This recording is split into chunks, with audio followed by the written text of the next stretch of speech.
শ্রোতা 10 লাখ হইলে উনি সফল, আর আরেক বক্তার শ্রোতা 10 জন হইলে উনি ব্যর্থ। তাহলে সফলতা কিংবা ব্যর্থতা সংখ্যার উপরে না আব্বা, আসমানওয়ালা রব গ্রহণ করার উপর। তিনি যদি গ্রহণ না করে কোনো মূল্য নাই, কোনো মূল্য নাই। আমি 4 জন মানুষের সামনে বয়ান করছি, 4 জন, 10 জন মানুষের সামনে বয়ান করছি, 20 জন মানুষের সামনে বয়ান করছি। 10-20 জন মানুষের সামনে ঘড়ির ঘন্টায় 4 ঘন্টা বয়ান করছি টানা, এমন বহুদিন গেছে। খালাস, সব আল্লাহর জন্য, সব আখিরাতের আশা। অতএব কিশোর নওজোয়ান একজনও, আমি আবারও বললাম, আমার কথা যদি শুনে থাকো তাহলে মোবাইল ধরে রাখো না। ওই যে দেখো, ওই একজন, আরে ভাই এটা ঠিক না, গাদ্দারি করার কি দরকার, চলে গেলে ভালো। কথা না শুনে বেয়াদবি করার চাইতে চলে গেলেই তো ভালো, ঘুমায় গেলে ভালো। এই জন্য বললাম এটা দরকার। আমাদের মূল কোরআনুল কারীম আমি এখনই আপনাদেরকে শুনাইতেছি, প্রথম যে আয়াতটা পড়ছি শোনাচ্ছি। কিন্তু আমার প্রথম কথা হলো, আমরা প্রত্যেকে আজকের জন্য বলতেছি না, ছোট বড় যে কোনো মাহফিলে, জুমার নামাজের বয়ানে, ওলামায়ে কেরামের নসিহত সর্বদাই মনোযোগ দিয়ে শোনা উচিত। এখানে খ্যাতির কিছু নাই। আপনার মসজিদের ইমামরে সারা বাংলাদেশের মানুষ চিনে না, এই জন্য আপনি শুনেন না। আমাদের মসজিদের ইমামরে সারা বাংলাদেশের মানুষ চিনার কি দরকার? সারা বাংলাদেশে আর ইমাম নাই তো আমাদের হুজুরে সবাই চিনতে কেন? বাকি হুজুরা কি সিরা সবাই তো বইয়া বইয়া কথা বলেন না কেন? বাকিরা কি করতো তাহলে? হ্যাঁ, তো আমাদের হুজুরে সবাই চিনতে, এটা একটা বেহুদা কথা না? এটা কি দরকার? আমার আখেরাতে না দরকার, আমার কবরের মাফে না দরকার। ফামান যুহজিহা আনিন নার ওয়া উদখিলাল জান্নাহ ফাকাদ ফাজ। আল্লাহ তাআলা কোরআনুল কারীমের মধ্যে বলছে, কিয়ামতের দিন যাকে জাহান্নাম থেকে মুক্তি দেয়া হবে, জান্নাতে প্রবেশ করানো হবে, সেই কেবল সফল হলো, সেই কামিয়াব। দোস্ত মনে রাখবেন, আমার শায়েখ আল্লামা মুফতি মুশতাকুর নবী কাসেমি হুজুর বলছে, আমার এই সেদিনও সিলেট মাহফিলে দুপুরে খাইতে বৈশা বলতো, মাওলানা আমরা যেদিন মৃত্যুবরণ করব, মৃত্যু পর্যন্ত যদি আল্লাহর কথা আমরা বলতে থাকি, ওয়াজ নসিহত করতে থাকি, তারপরেও আমাদের মৃত্যু পর্যন্ত এই পৃথিবীতে ইমানদারও থাকবে, নাফরমানও থাকবে, অনুগতও থাকবে, বাটফারসিটারও থাকবে। বলে আর না, আমরা যদি আর কষ্ট মষ্ট করে আর 6টা মাস ঠিক মতো ওয়াজটা করে যাইতে পারি, মানুষ সব দিনদার হইয়া জোনায়েদ বাগদাদি হয়ে যাবে, এরকম বলে? তাইলে পৃথিবীতে আলো অন্ধকার, ইমানদার নাফরমান, অনুগত অবাধ্য, জালেম মজলুম থাকবেই, এই পাপী থাকবেই, নেককারও থাকবেই, সেজদাওয়ালাও থাকবে, সেজদা ছাড়াও থাকবে। কিন্তু আমি মরে গেলে যদি আমার কবর ক্ষতিগ্রস্ত হয়, আখিরাত ক্ষতিগ্রস্ত হয়, সেটা শুধরাবো কি? আমার মৃত্যুর পরে হইতে পারে এই লোক আমার পরবর্তী কারো কথায় হয়তো বদলায় গেছে, কিন্তু আমার যদি আখিরাত নষ্ট হয়, আমার যদি কবরের সামান না হয়, আমার যদি পরকাল সুন্দর না হয়, কথা বলে নবী সাল্লাল্লাহু আলাইহি ওয়াসাল্লাম সাহাবায়ে কেরামকে নিজের ব্যাপারে, সাহাবায়ে কেরামকে এই সবক দিয়েছেন, এই পৃথিবীর সবার ব্যাপারে তুমি অজুহাত দেখাইতে পারো শেষ পর্যন্ত, কিন্তু আল্লাহ তাআলা কোরআনুল কারীমের মধ্যে নবীজিকে বলছে, লা তুকাল্লাফু ইল্লা নাফসাকা। বন্ধু, প্রত্যেকের ব্যাপারে আপনি কোনো না কোনো কারণ দর্শাইতে পারবেন। আবু তালেব কেন কালেমা পড়লো না, আপনার চাচা হয়েও আপনি বলতে পারবেন যে, ইয়া রব্বুল আলামিন, আমি 10 বছর টানা ওনাকে বলছি, মৃত্যুর সময়ও বলছি, চোখের পানি অজরে ফেলছি, উনি কালেমা পড়ে নাই। অমুকে কেন আপনার ছেলে, আপনার মেয়ে নূহ আলাইহিস সালাম 950 বছর বলার পরেও ওনার ছেলে কেনআন কালেমা পড়ে নাই। তো প্রত্যেকের ব্যাপারে আপনি কোনো না কোনো অজুহাত দেখাইতে পারবেন। আমি বলছি, এমনি চেষ্টা করছি, কিন্তু আপনার আমার নিজের ঈমান, নিজের নামাজ, নিজের সেজদা, নিজের গোলামি, নিজের হালাল হারাম আপনি কেন পালন করতে পারলেন না? এটার কারণে কি যুক্তি দেখাবেন?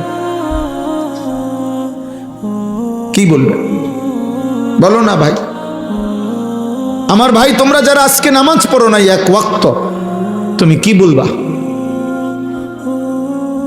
কি বলবা তুমি? কি বুঝাইবা? এজন্য নবী সাল্লাল্লাহু আলাইহি সাল্লামকে আল্লাহ তাআলা বলছেন, লা তুকাল্লাফু ইল্লা নাফসাকা। বন্ধু, শেষ পর্যন্ত মনে রাখবেন, এই কায়নাতের একজনও যদি আপনার সাথে না থাকে, আপনি একাই আমি আল্লাহর সমস্ত বিধানের ব্যাপারে আদিষ্ট, আপনার উপরও এই হুকুম, অতএব আপনি একাই আমার বন্দিগি, আমার গোলামি করে যাবেন। এজন্য রাসূলুল্লাহ সাল্লাল্লাহু আলাইহি সাল্লামের একটি যুদ্ধ, হুনাইনের যুদ্ধ, মক্কা বিজয়ের পরে নবী সাল্লাল্লাহু আলাইহি সাল্লাম একটি যুদ্ধে, ওনার সাথে 12,000 সাহাবী ছিল, কিন্তু যুদ্ধের প্রথম আক্রমণে কাফেরদের 4,000 কাফেরের আক্রমণে, প্রথম আক্রমণেই 12,000 সাহাবী যুদ্ধের ময়দান থেকে ছিন্ন ভিন্ন হয়ে গেছে, ছত্রভঙ্গ হয়ে গেছে। নবীজি সাল্লাল্লাহু আলাইহি সাল্লামের সান্নিধ্য ছেড়ে দিছে, এত তীব্র আক্রমণ হয়েছে। কিন্তু কিতাবে আছে সেদিন 12,000 সঙ্গী সাহাবী ছুটে গেছে নবীর থেকে হুনাইনের যুদ্ধে। খোদার কসম, আল্লাহর নবী সাল্লাল্লাহু আলাইহি ওয়াসাল্লাম ওই যুদ্ধে, জিহাদের ময়দানে একাই আপন জায়গায় দাঁড়িয়েছিলেন। উনি এক চুল পিছপা হন, এক চুল। নবী সাল্লাল্লাহু আলাইহি সাল্লাম সরে রাখ, কারণ ওই যে শরীয়তের বিধান, উনি এ কথা বলার কোনো সুযোগ নাই যে আমার সাথে 12,000 লোক ছিল না বলে আমি দৌড় দিছি। আল্লাহ বলবে, না বন্ধু, 12,000 ওরা কেন দৌড় দিছে সেটা ওদেরকে জিজ্ঞেস করবো, আমনে দৌড় দিছেন কি লেগে, এটা কর। আবু বকরের উত্তর আবু বকর দিবে, ওমরের উত্তর ওমর দিবে, ওসমানের উত্তর ওসমান দিবে। আপনি আপনারটা বলেন, আপনি আপনারটা বলেন। এই জন্য দোস্ত, কোরআনুল কারীমের মধ্যে অসংখ্য কথা আছে, যে কথাগুলো রাসূলুল্লাহ সাল্লাল্লাহু আলাইহি সাল্লামকে এক বচনের শব্দ দিয়ে আল্লাহ সরাসরি উনাকে লক্ষ্য করে বলছে, অথচ নবী সাল্লাল্লাহু আলাইহি ওয়াসাল্লাম মাসুম, নিষ্পাপ। এক বিন্দু, এক জাররা, এক ঘুণাক্ষরেও আল্লাহর মর্জির খেলাফ কিছু তিনি করতেই পারেন না, করেনই নাই জীবনের কোনো সেকেন্ডে। কিন্তু এরপরেও আল্লাহ তাআলা শুধু নবীজিকে লক্ষ্য করে অনেক কথা বলছেন কোরআন। ফাকাতিল ফি সাবিলিল্লাহ, এই এক বচনের শব্দ, আপনি একাই আল্লাহর পথে যুদ্ধ করেন। নবীজিকে আল্লাহ বলছে, লা ইন আশরাকতা লা ইয়াহবাতান্না আমালুকা। নবীজিকে বলছে, বন্ধু, আপনি যদি শিরিক করেন, আমি আপনার পুরা জিন্দেগীর সমস্ত আমল একসাথে নষ্ট করে দেব। নবীজিকে বলছে, ওয়ালা তাজআল মা'আল্লাহি ইলাহান আখার। নবীজিকে বলছে, সাবধান, আমি আল্লাহর সাথে কাউকে মিলাবেন না, শিরিক করবেন না। আপনাকে বলছি নবী, ফাতুলকা ফি জাহান্নামা মালুমান মাদহুরা। সাংঘাতিক কথা, যদি আপনি রাসূল শিরিক করেন, তাহলে আপনাকেও অপমানিত করে জাহান্নামে ছুঁড়ে ফেলা হবে। কাকে বলছে? রাসূলুল্লাহ সাল্লাল্লাহু আলাইহি ওয়াসাল্লামকে। বুঝেন, দিন আল্লাহ তাআলা নবী সাল্লাল্লাহু আলাইহি সাল্লামকে পালনের ব্যাপারে কি পরিমাণ কঠোরতা করছে। কোরআনুল কারীমের মধ্যে আছে, ওয়ালাউ তাকাওয়ালা আলাইনা বা'দাল আকাবিল লা আখাযনা মিনহু বিল ইয়ামিন সুম্মা লাকাতা'না মিনহুল ওয়াতিন। এই আয়াত সাংঘাতিক। তাফসীরের মধ্যে আছে, এই আয়াত যখন নাজিল হইছে, নবীজি কাঁপছে, কাঁপা উঠছেন নবীজি। আল্লাহ বলছে, বন্ধু, আপনাকে বলছি, আপনি আমার শ্রেষ্ঠতম রাসূল, মাহবুব আমার। আপনি যদি আমি আল্লাহর নামে একটা কথা, সামান্য বাজ, মানে কিছু সামান্য কথাও যদি বানিয়ে বলেন, আমি বলি নাই, আপনি আমার নামে চালাই দিলেন, আমি আল্লাহ বলি নাই, এমন সামান্য কথাও যদি আপনি বলেন,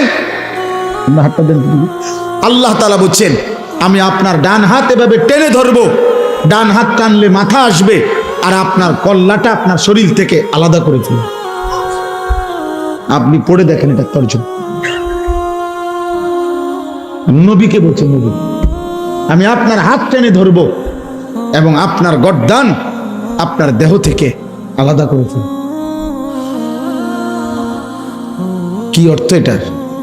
কাকে বলছে বুঝছেন এটা? তা আমাদের হালাত কি? কোরআনুল কারীমের মধ্যে আছে নবীজি সাল্লাল্লাহু আলাইহি সাল্লাম জীবনে একবার একজন অন্ধ সাহাবী নবীজির কাছ থেকে দিন শিখতে আসছে। নবীজি তখন মক্কার কুরাইশ কাফেরদেরকে দাওয়াত দিচ্ছিলেন। নবীজি ওনার দিকে তাকাইয়া ভাবছেন ও তো আমার পক্ষেরই লোক, আমার সাহাবী, তাকে আমি পরে বলি। তো ফলে ওনার থেকে চেহারা তাকাইয়া আবার ফিরে গেছেন, দিয়া কাফেরদেরকে দাওয়াত দিচ্ছিলেন। আল্লাহ তাআলা কোরআনুল কারীমের সূরা নাজিল করে নবী সাল্লাল্লাহু আলাইহি সাল্লামের এই আচরণ সংশোধন করে দিয়েছেন। আল্লাহ বলছে, বন্ধু এটা কিন্তু ঠিক হলো না, ঠিক হলো না। আপনি আপনার একজন সাহাবীর দিকে তাকিয়ে চেহারা আবার ঘুরাইয়া ফেললেন। আন জাআহুল আ'মা, কি অন্ধ দেখে না? আল্লাহ বলতে কি ঘটনা, কি সে অন্ধ দেখা?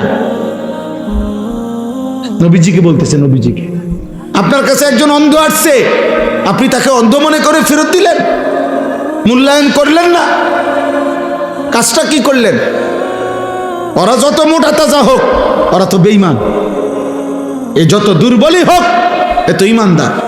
আপনার উচিত ছিল ইমানদারকে প্রাধান্য দেওয়া। আল্লাহ তাআলা সংশোধন করে দিছে। কোরআন শরীফে আছে কাল্লা ইন্নাহা তাযকিরা, সাবধান নবী, এটা আমি আল্লাহ আপনাকে উপদেশ দিলাম।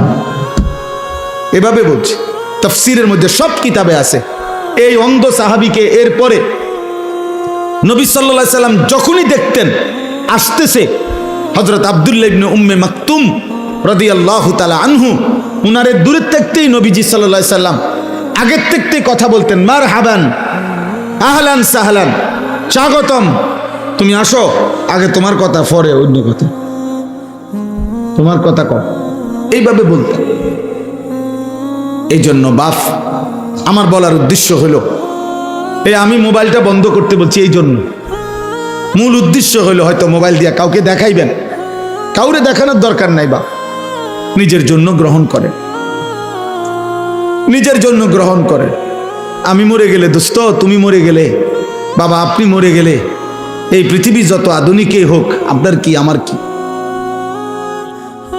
আপনার কি আমার কি? হায় মুসলমান, এটা বুঝেন না।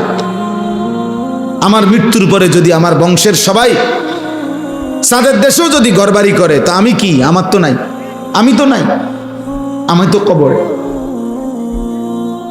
আমি তো কবরে।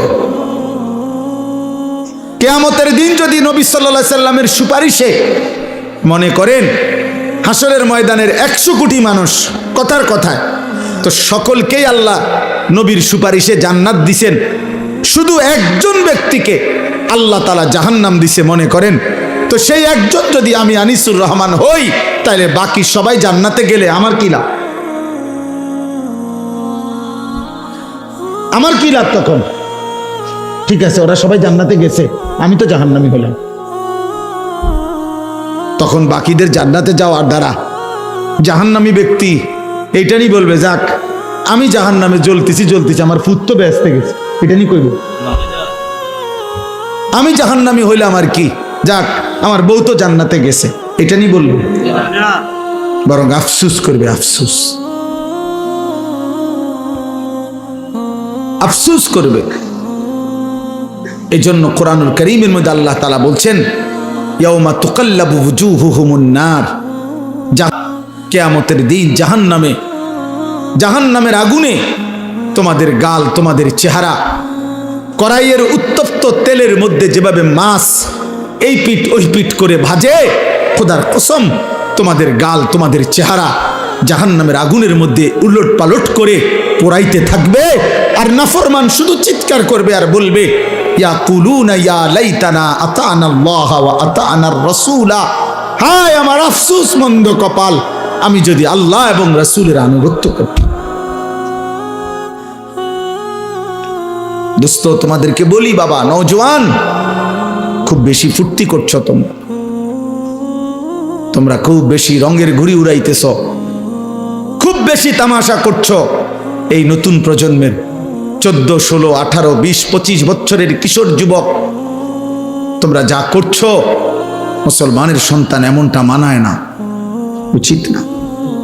মুসলমানের ঘরে এক মুসলিম মায়ের পবিত্র দুধ পান করে এত আত্মবিস্মৃত, আত্মভোলা, এমন আল্লাহ বলা, আখিরাত বলা হওয়া উচিত না আব্বা। এটা সুফল আনবে না, খোদার কসম না। আখিরাত তো নাই দুনিয়ার মধ্যেও। আমি বললাম পরিষ্কার, এই অব্যাহত নারী ছবি, জিনা, ব্যভিচার, মোবাইলের অস্থির দৃশ্য দেখা, উলঙ্গ নাচ গান দেখা, এক ওয়াক্ত নামাজ না পড়া নাফরমান, আগামীর পৃথিবী তোদের জন্য কল্যাণ আনবে না। মনে রাখো, তোমরা অধিকাংশ কিশোর যুবক ছেলের চেহারা দেখলে পরিষ্কার বোঝা যায়, এই যেগুলা দাঁড়ায় আছো, বসে আছো, অধিকাংশই নওজোয়ান বেনামাজি। তোমরা, তোমাদের চেহারার মধ্যে নামাজের কোনো চিহ্ন নেই।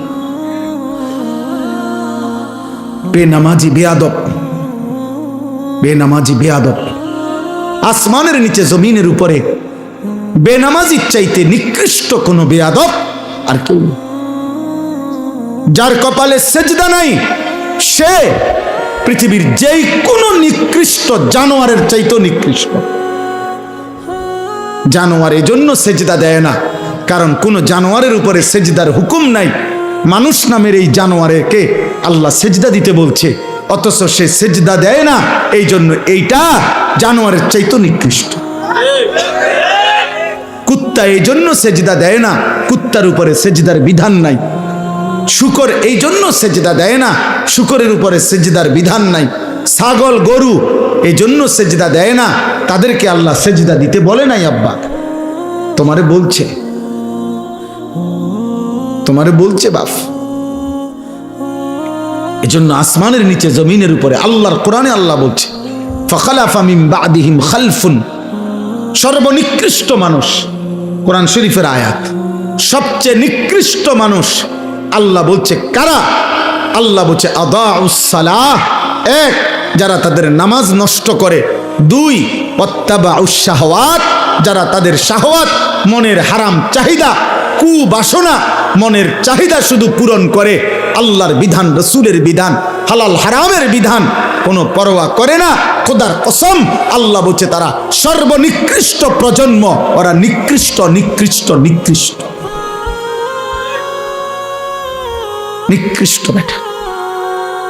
অতএব বেনামাজি ছেলেরা, তোমরা যারা আজকে সারা দিনে এক ওয়াক্ত নামাজ পড়ো নাই, নাফরমান, তুমি চলে গেলে ভালো হয়।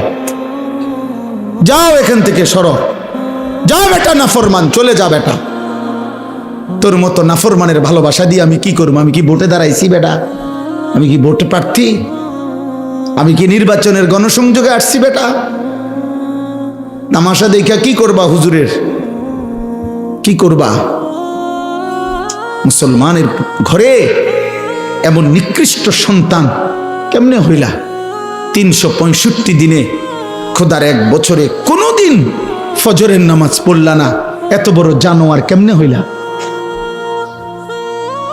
এত বড় জানোয়ার হইলা কেমনে? তোর মা তোকে দুধ পান করায় নাই? তোর মা তোকে আল্লাহ চিনায় নাই? তোর বাপ তোকে বলে নাই? তোর মক্তবের হুজুর তোকে বলে নাই? তোদের গ্রামের মসজিদে আজান হয় না? তোদের পাড়ায় মহল্লায় তোর সামনে আর কেউ নামাজ পড়ে না নাফরমান? তুই মুসলমানের ঘরে ঘুমাস না বেটা? তোর কোনো অভিভাবক নাই বেটা? হ্যাঁ, সিনেমার ওই নর্তকী তোর অভিভাবক বেটা? মোবাইলের ওই উলঙ্গ নারী, ফুটবলের খেলোয়াড়, ক্রিকেটের খেলোয়াড়, ইউরোপ আমেরিকার কোন বেঈমান? বলো আব্বা, জন্ম মুসলমানের ঘরে, চুল রাখলা কেন বেঈমানের মতো করে? তোর আব্বা ভুলে গেলি কেন বেটা? এই নাফরমান, বাপ ভুলে গেলে তার পরিচয় থাকেনি বেটা। বল বেটা, একটা ছেলে বল, এই চুল কার মতো রাখছ বেটা? মাথা নোয়াইলে কি হবে বেটা? মুসলমানের ঘরে জন্ম নিছ কিনা বেটা, দাঁড়ায় বল বেটা। অপদার্থ মুশরিক বেঈমানের মতো, কোন ইহুদি বেঈমান, কোন খ্রিস্টান বেঈমান, কোন মুরতাদ, কোন আল্লাহর দুশমন, কোন বেঈমানের মতো চুল রাইখা মুসলিম পরিচয় দাও কোন লজ্জায়, কোন শরমে বেটা, কোন শরমে? ছি ছি ছি বেটা, ছি। সেজদাবিহীন কপাল যাদের, তোদের কপালে থুতু মারলাম, থু তোর কপালে, থু তোর কপালে থুতু দিলাম। তুই রবের দুশমন, ইসলামের দুশমন, আল্লাহর দুশমন। আমার নবী সাল্লাল্লাহু আলাইহি সাল্লামের 23 বছরের চোখের পানির কোনো কদর করলা না। আমার নবীর তায়েফের প্রতি ফোঁটা রক্তের কোনো কদর করলা না। আমার নবীর উহুদের ধান ধান শহীদ করা রক্তের কোনো কদর করলা না। যে নবী আমার পেটে পাথর বাঁধছে উম্মতের জন্য ক্ষুধার কষ্টে, হাসরের ময়দানে তিনি জিজ্ঞেস করবে, উম্মত তুই কি শুনুস নাই? উম্মত আমি না তোর জন্য তায়েফে এত রক্ত ঝরাইছি। মক্কার কাফের বেটা, নবীজির রক্ত মাখা তায়েফের রক্তাক্ত দেহ, মক্কার সবচেয়ে বড় কাফের উতবা, নবীর বড় দুশমন ছিল যে ব্যক্তি মৃত্যু পর্যন্ত, আবু জেহেল আবু লাহাবের সাথে উতবা নামে এই কাফের সর্দার সর্বপ্রথম আমাদের নবী সাল্লাল্লাহু আলাইহি সাল্লামকে তায়েফ থেকে নবী যখন ফিরে আসছে মাঝ পথে রক্ত মাখা দেহ তখনও মুছে নাই। খোদার কসম কিতাবে আছে এই উতবা নবীকে দেখছে প্রথম এই কাফের সর্দার। এরই ভাতিজাত নবীজি আজকে 11 বছর নবীর বিরোধিতা করে গেছে মক্কায়, কিন্তু তায়েফ থেকে নবী ফিরে আসছে উতবার বাগানে নাখলা নামক জায়গায়, মক্কা এবং তায়েফের মাঝামাঝি জায়গায়। নবী সাল্লাল্লাহু আলাইহি সাল্লাম যখন ঢুকছে তখন উতবা বাগানে ছিল। সে দূর থেকে তাকাইয়া দেখছে ভাতিজার সারা দেহে রক্ত মাখা, তায়েফ থেকে ফিরে আসছে। আল্লাহর কসম কিতাবে লিখছে, সে তো কালেমা পড়ে নাই, কিন্তু এই কাফের সর্দার নবীজির রক্ত মাখা দেহ দেখা চিৎকার দিয়া কাঁদছে আর বলছে, তায়েফবাসী আজ 11 বছর আমরা আমাদের ভাতিজার বিরোধিতা করি, কিন্তু কোনোদিন তাকে এভাবে মারি নাই। তোরা আমার ভাতিজারে কেমনে পারলি এভাবে মারতে?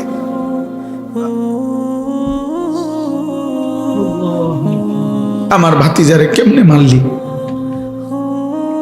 আমার এতিম ভাতিজারে কেমনে মারলি? আর তোদের চেহারা দেখে কি মনে হয় আব্বা? কেমন তো চুল রাখলা? অধিকাংশ ছেলে দাঁড়াইলে যদি জিজ্ঞাসা করেন যে সারাদিনে একবার পেশাব করে পানি নিছনি, নাফরমান বলবে না। টয়লেট পেপার চিনুনি না, আল্লাহকে একটা সেজদা দিছুনি না। সারাদিন সারা রাত মোবাইলে শুধু নারী ছবি, উলঙ্গ দৃশ্য, অস্থির জিনা ব্যভিচারের দৃশ্য। আহা, নারী ছাড়া লজ্জাস্থান যারা, তার জীবনের আর কিছু নেই। তার জীবনের একটাই যে লজ্জাস্থান যে একটা আছে, এটার চাহিদা পুরো। একটা পেশাবের রাস্তার কাছে এই কাপুরুষ হেরে গেছে। এই কাপুরুষ পেশাবের রাস্তার কাছে হেরে গেছে। এই কি যুদ্ধ করবে? এই ইসলামের জন্য কি করবে? এ তো সামান্য পেশাবের রাস্তার শাহওয়াত, লজ্জাস্থানের চাহিদা। এর জন্যই এই সারাদিন রাত নারী দেখে, ছবি দেখে, উলঙ্গ দৃশ্য দেখে। এ কি খাবারের চাহিদা পূরণ করে এটা দিয়া? তৃষ্ণার চাহিদা পূরণ করে এটা দিয়া? শরীরের মধ্যে সুস্থতা আনে এটা দিয়া? ভিটামিনের জন্য এটা? তো কি চাচা বলেন? তার লজ্জাস্থানের চাহিদা। আর কি? তাইলে বেটা কাপুরুষ, তুই বেটা পেশাবের রাস্তার কাছে হারিয়ে গেছ। তোর মতো আকামলা দিয়া পৃথিবীতে হবে কি বেটা? বল বেটা।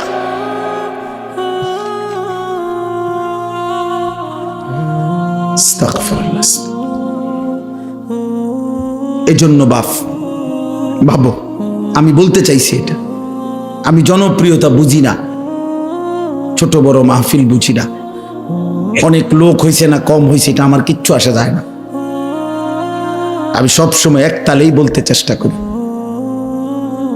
বেশি বা কম দ্বারা প্রভাবিত হওয়া এটা কোনো প্রয়োজনীয় কিছু না। নবী সাল্লাল্লাহু আলাইহি ওয়াসাল্লাম বলছেন, ফাওয়াল্লাহি লা আন ইয়াহদিয়াল্লাহু বিকা রাজুলান ওয়াহিদান খায়রুন লাকা মিন হুমরিন নাআম। নবীজি বলছেন, আল্লাহর কসম, তোমার দ্বারা একজন ব্যক্তি আল্লাহর পথ পাওয়া গোটা আরবের সমস্ত দামি উট তোমাকে হাদিয়া দেওয়ার চাইতে উত্তম। কয়জন? এক যুবক আল্লাহ চিনবে, এক যুবক মালিককে সেজদা দিবে, আমার 30 বছর সার্থক। এক যুবক যদি বলে, আল্লাহ আমি আপনাকে আর নারাজ করব না, আমি আপনাকে সেজদা দেব, এক ফোঁটা চোখের পানি যদি কোনো যুবকের পড়ে, আমার 21 বছর সার্থক। আমি তো ভোটে দাঁড়াইছি না যে আমার এত মানুষের সমর্থন দরকার, আমি ভোটে তো দাঁড়াই কোনো প্রার্থী না, আমার কোনো মার্কা নাই, আমি কোনো মার্কার প্রচারণাও করি না, তাইলে আমি জনসমর্থন দিয়ে করব কি? আমি জনপ্রিয়তা দিয়ে করব কি বাবা? চলেন আর অল্প একটু সময় কোরআনুল কারীমের যে কয়েকটা আয়াত আমি পড়ছি সংক্ষিপ্ত তরজমা শুনেন, আল্লাহ বরকত দেবে ইনশাআল্লাহ। নওজোয়ান ভাই, তোমাদের কাছে অনুরোধ ভাই, কিশোর ছেলেরা, যুবক, এত বিপুল পরিমাণ তোমরা চারিদিকে তাকায় দেখো, তোমাদের সমবয়সী বেশি, তোমরা সর্বোচ্চ 20-30 কিলোমিটার জায়গার থেকে আসছো, তোমরা সারা বাংলাদেশের ছেলে না, এখানে তোমরা সর্বোচ্চ এই এলাকার আশেপাশে 20-30 কিলোমিটার জায়গার ছেলে, তাহলে মাত্র 20-30 কিলোমিটার জায়গার থেকে যদি এখানে 2000 ছেলে হয়, ধরেন কথার কথা, আর সেখান থেকে যদি 1800 ছেলেই বেনামাজি হয়, তো ইসলামের কি হালাত, আমার দেশের কি হালাত হিসাব করেন মিয়া। 2-3টা স্লোগান হইন না লাফাইলে হইতো না, বুঝেন না হিসাবটা? আমি হিসাব নিলাম, এরা সারা বাংলাদেশ থেকে আসছে, এনে কি পার্বত্য চট্টগ্রাম থেকে আসছে? তাহলে এরা এই সীমাবদ্ধ একটি এলাকার 30 কিলোমিটারের ছেলে মনে করেন, তো এই 30 কিলোমিটারের ছেলে যদি 2000 হয়, আচ্ছা তোমরা 30 বছরের নিচে যাদের বয়স, তোমরা হাত তোলো তো, তোলো তোলো, দেখেন মাশাআল্লাহ, দেখছেন বুড়া মানুষ কো, বুড়া মানুষ দেখে গেছে, হাত নামাও, হাত নামাও। তাইলে বাবা শুনো না, আমার কথা হইলো আত্মতৃপ্তিতে ভুগলে হবে না, সময় এখন হিসাবে, এখন কি করা দরকার? হিসাব করা দরকার, হিসাব করা দরকার বাবা, আত্মতৃপ্তিতে ভুগলে হবে না। মানে এই হুজুরের এখন শ্রোতা বেশি, তো কিছে, এটা কোনো আত্মতৃপ্তির কিছু না।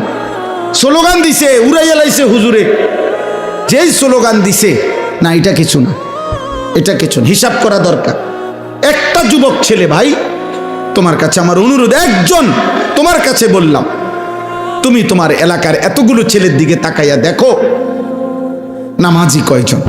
তাহলে একটি দেশের 92% মুসলমানের বাংলাদেশে, প্রায় 12-14 কোটি মুসলমানের বাংলাদেশে যদি 30 কিলোমিটার জায়গার 2000 ছেলে, তার থেকে যদি 1800 ছেলেই নামাজ না পড়ে, তাহলে এইভাবে প্রতি 30 কিলোমিটার দৈরা গোনেন সারা বাংলাদেশের, তাহলে নামাজি কই?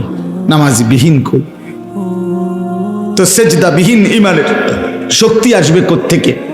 সেজদা বিহীন আল্লাহর জন্য জীবন দেওয়া অকাতরে দেশের জন্য, ইমানের জন্য এই হিম্মত সেজদা বিহীন আসবে না। স্লোগান দেওয়া যাবে, শহীদ শরীফ ওসমান হাদি রাহমাতুল্লাহ আলাইহি, এই ইমানদার যুবক, 33 বছরের যুবক, সে বারবার বলছে আমি শহীদের মৃত্যু চাই, আমি প্রথম কাতারে সর্বপ্রথম গুলিবিদ্ধ হতে চাই। সে বলেছে সে দেশের জন্য আমি আমার শেষ রক্তটুকু দিতে চাই। এই যুবক ইমানদার ছিল, 5 ওয়াক্ত নামাজ পড়তো প্রতিদিন, খোদার কসম সে ফজরের নামাজ জামাতে পড়তো। তার বাবা আলেম ছিলেন, সে নিজে হাফেজে কোরআন ছিল, ফজরের নামাজের জন্য ক্যাম্পেইন করত, বন্ধুদেরকে উঠাইতো, ফজরের নামাজ সহ 5 ওয়াক্ত নামাজ জামাতে পড়তো, যেদিন গুলিবিদ্ধ হয়েছে সেদিন সে জুমার নামাজ পড়েই এই প্রথম ঘর থেকে মসজিদ থেকে ফিরছিল, তো এরপরে গুলিবিদ্ধ হয়েছে। আমার বন্ধু এই যুবক আল্লাহর কোরআন পড়তে পারতো বিশুদ্ধ, রসুলের হাদিস পড়তে পারতো বিশুদ্ধ, তার মা পর্দানশীন, তার স্ত্রী পর্দানশীন, তার ভাই বড় আলেম, তার বাবা বড় আলেম, সে নিজে হাফেজে কোরআন, সে আগে মাদ্রাসায় পড়ালেখা করছে। আল্লাহ তাআলা এই জন্য বলছে, যুবক দেশপ্রেমের কথা তো অনেকেই বলে, মাতৃভূমির কথা তো অনেকেই বলে, রাজনীতির লম্বা লম্বা স্লোগান বক্তৃতা বিবৃতি অনেকেই তো মারে, কিন্তু আমি আল্লাহ তোর কলিজায় ঈমানও দেখলাম, দেশপ্রেমও দেখলাম, দুইটা আমি একসাথে গ্রহণ করে। তুমি হাদি চেয়েছিলে মাত্র 500 ভোট, সে বলেছিল এইবার আমি প্রার্থী হয়ে মাত্র যদি প্রথমবার 500 ভোট পাই তাইলেই আমি ভাগ্যবান মনে করব। আর আজিমের মালিক আল্লাহ বলে, তোর ফজরের সেজদার বদৌলতে আমি আল্লাহ 18 কোটি মানুষের সমর্থন তোকে দিয়ে দিলাম, যা। সে চেয়েছে 500 সমর্থন, আল্লাহ বলছে যা 18 কোটি মানুষের সমর্থন যুবক তোমার জন্য দিলাম। কত হাফেজ, কত আলেম, কত মুফতি, কত মুহাদ্দিস, কত ফকিহ, কত পীর, কত বুজুর্গ, কত আউলিয়া, কত হাফেজে কোরআন, তালেবে ইলম, 90 বছরের বুড়া, 4 বছরের বাচ্চা, সবাই এই ইমানদার যুবকের জন্য অঝরে চোখের পানি ফেলে কাঁদছে। কাঁদছে কিনা বলো ভাই? আজকে আমি তার কবর জিয়ারত করছি, আজ আমি তার কবর জিয়ারত করে আসছি 11টা 11:30টার দিকে। আপনার তখন আরেকটু পরে আপনার তখনও দেখছি অজস্র মানুষ তার কবর জিয়ারত করতেছে। যেই দাঁড়ায় রয়েছে আমি তাকায় দেখলাম সব কাঁদতেছে, সব কাঁদতেছে, সবাই কাঁদতেছে।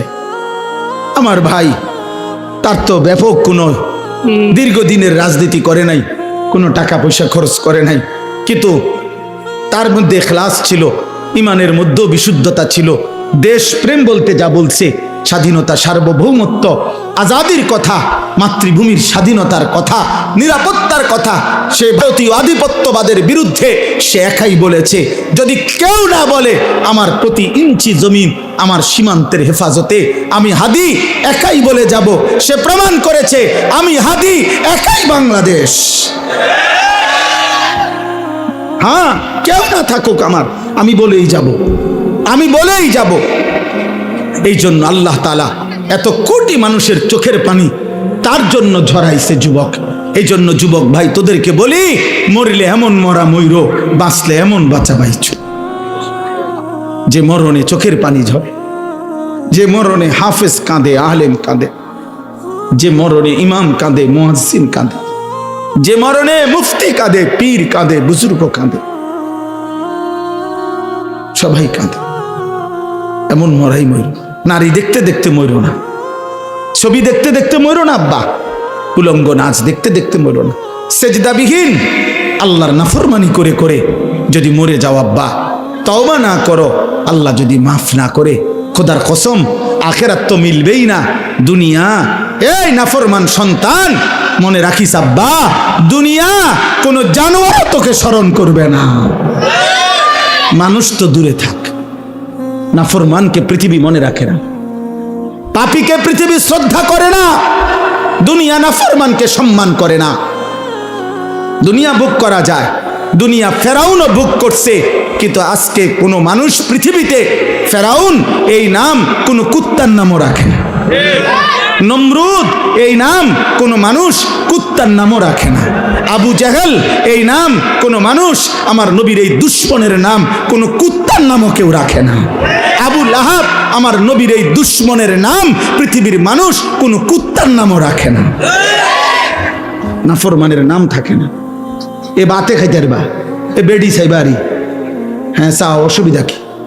দেখো নর্তকী, দেখো জিনা ব্যভিচারের দৃশ্য দেখো, নিজের হাত নিজের লজ্জাস্থানে নাপাক ব্যবহার করে নাপাক করো, বীর্যপাত হচ্ছে, অস্থিরতা করছো, নিজের শরীর নাপাক। হ্যাঁ, একদিন দেখবা আর ঘুম ভাঙ্গে না, একদিন দেখবা চোখ বন্ধ হয়ে গেছে, এই চোখ আর খুলবে না, আর খুলবে না, আর খুলবে না। সেদিন বুঝবা স্বার্থপর এই দুনিয়া কাউকে মনে রাখে না। কাউকে না, কাউকে না, কাউকে মনে রাখে না। আমি অনুরোধ করলাম 1450 বছর আগে এক যুবক, কৃষ্ণাঙ্গ ছিল, কালো, হাবশি, গোলাম, কৃতদাস, কালো চেহারার, কিন্তু আল্লাহকে রাজি করে গেছে। 5 ওয়াক্ত নামাজের সেজদা দিছে। আমার নবী সাল্লাল্লাহু আলাইহি সাল্লামের ভালোবাসা কলিজার মধ্যে ভরা ছিল। আরশে আজিমের মালিক বলছে, আল্লাহ বলছে আমি তোকে গ্রহণ করলাম। তো 1450 বছর পরেও পৃথিবীর লক্ষ কোটি ইমানদারের সন্তানের নাম বেলাল। বেলাল দেশে দেশে, বেলাল পৃথিবীর প্রান্তে প্রান্তে। বেলালের কোনো দেশ নাই, বেলালের কোনো সীমান্ত নাই। বেলাল পৃথিবীর এই প্রান্তে, বেলাল পৃথিবীর ওই প্রান্তে, সর্বত্র। এই একদিন মনে রাখো আব্বা, শহীদ শরীফ উসমান হাদি রাহমাতুল্লাহ আলাইহি, এই ইমানদার যুবকের নামও ইনশাআল্লাহ 1000 বছর পরে আমার বাংলার মাটিতে যেই সন্তান জন্ম নিবে, সেও বুঝ হওয়ার পরে শহীদ শরীফ উসমান হাদির নাম তার কলিজায় রব বসায় দিবে। 1000 বছর পরের প্রজন্ম তাকে চিনবে, মনে রাখো। এই পৃথিবীর তৃতীয় উসমান, উসমান হাদি, যে পৃথিবীতে সোনার অক্ষরে যার নাম লিখে গেল। তৃতীয় উসমান সে, প্রথম উসমান, উসমান ইবনে আফফান, ইসলামের তৃতীয় খলিফা। দ্বিতীয় উসমান, 650 বছর এই পৃথিবীতে উসমানী খেলাফত, তুর্কি খেলাফত, অটোমান সাম্রাজ্যের প্রতিষ্ঠাতা ওসমান গাজী, তিনিও 650 বছর এই পৃথিবীতে ইসলামী খেলাফত ছিল, উসমানী খেলাফত। এই খেলাফতের যিনি প্রতিষ্ঠাতা ছিলেন তার নামও ছিল উসমান গাজী। উসমান সে দ্বিতীয় উসমান, আর এই তৃতীয় উসমান শহীদ শরীফ উসমান হাদি রাহমাতুল্লাহ আলাইহি। গোটা পৃথিবীতে ইনশাআল্লাহ তার নাম আলোচিত হয়েছে। হ্যাঁ, রাজনীতি আগেও কেউ করছে, পরেও কেউ করবে, কিন্তু কলিজার এত পানি, চোখের এত পানি আর কেউ ঝরাইতে পারবে না। আল্লাহ আমাদেরকে কবুল করে নেন। এজন্য যুবক নষ্ট হইও না, চরিত্রহীন হইও না, নারী দেখে দেখে শেষ হইও না।